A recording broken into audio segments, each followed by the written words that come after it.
Иргэд нийслэлээс гаргасан бүх шаардлага журамыг үг дуугүй биелүүлж татвар торгуулаа төлдөгч эсэргээрээ нийслэлээс зөвшөөрөл авдаг автомашины зогсоолын бизнес эрхлэгчид журмаа мөрдөхгүй иргэдийг хохироосоор байна. Тодорхойлбол нийслэлээс гаргасан журмаараа өглөө 7-аас 17 цагийн хооронд зогсоолын төлбөр авах ёстой байдаг ба 17 цагаас хойш авто зогсоолууд төлбөр авах хэрэггүй. Гэтэл одоо их зогсоолын бизнес эрхлэгчид энэ журмыг ч мэддэггүй бөгөөд өглөө 8-аас шөнийн 12 цаг хүртэл зогсоолын төлбөр авч ажилласаар байна. 30 минутын бол нөгөө авчдаг. Тийм. Өглөө хідээс орой хэдийн хооронд ажиллаж байна та?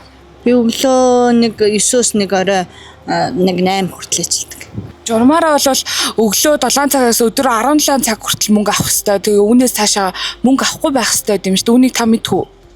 Ер нь бол орой ингээд нөгөө 5-аас хойшоо орж 5 цагаас хойшоо орж ирж байгаа машинууд гарахтаа нэг 8 гэж гардаг байхгүй юу? Тэгэд 5-6-аас хойш машин орж ирдэггүй шүү дээ баг. Тэгээ орой 8 хүртэл ажиллажингуудлаа зогсоолын явахдаа онгоолгоо явд юм уу эсвэл хагаа явчих юм болов уу? Хааж явдээ. Онгоолгож явдаггүй. Онгоолгох юм бол одоо энэ навчин баар сав ихтэй гэдэг болохоор энэ зэнзэн одоо хүмүүс орж гарч яадаг болохоор энэ эвдэрчдэг байхгүй. Тэгэхээр энэ бол хаалттай л байхгүй юу? Та өөрийн зогсоолоо ажиллуулд юм болов уу?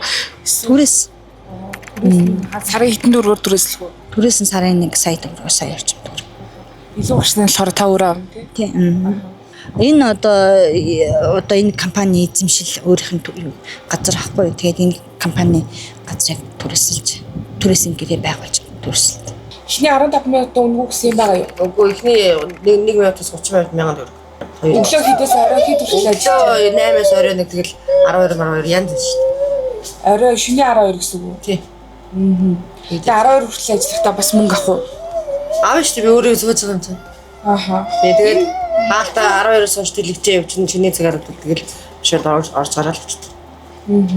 Энэ зогсоолыг та өөрөө хувьдаа ажиллуулд юм уу эсвэл цаанаас компани ажиллуулдаг? Компани гохгүй. Тэгээ би орлогч ажилладаг байхгүй. Одоо нийслэлийн журамдаа болохоор өглөө 7-оос өдөр 17 цаг хүртэл одоо мөнгө авах журамтай байдаг юм байна шүү дээ. Зогсоолууд тэрийг юу та мэдхүү? Үгүй. Би тэгтээ ер нь бол шөнө машин ихтэй хомл 12 хүртэл тэгэл орой тэгэл баг баханд буугаал авчиж 6 мургаад 7 муулаа гэж байгаа. Тэгэл хідэн цагт буух нь миний өөр л асуудал гэсэн. Цаанаас бол тэд цаагаа. Танах цагийн хэд өдөө?